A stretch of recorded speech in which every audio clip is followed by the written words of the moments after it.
Petrol விலை அதிகமாக போயிட்டு இருக்குன்னா உண்மையாலுமே இந்த போர் நடக்கிறதுனால தான் அதிகமாக ஆகிட்டு இருக்கிறது காரணம். இது வந்து இன்னும் பக்கத்து ஸ்டேட்டில் பக்கத்து கண்ட்ரிலாம் பார்த்தா எவ்வளோ விலை ஏறிடுச்சு.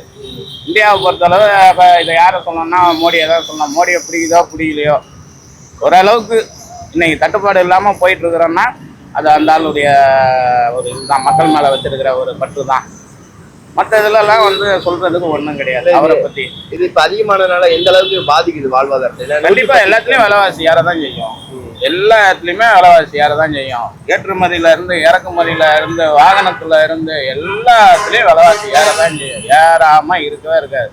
இப்போ ஒருத்தங்க எப்படி சொல்றதுன்னா, நான் ஒருத்தங்க வீட்டு வாடகைக்கு போறேன்னு வைங்க, அவங்க என்ன பண்ணுவாங்க, இப்போதைக்கு வாடகை இவ்வளோதான்னு சொல்லுவாங்க.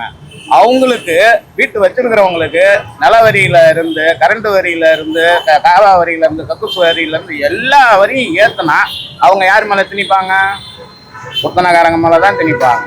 அவங்களுக்கு என்ன ஆகாயத்தை, சொந்த வீட்டுக்காரங்களுக்கு ஆகாயத்துல இருந்தா வரப்போகுது.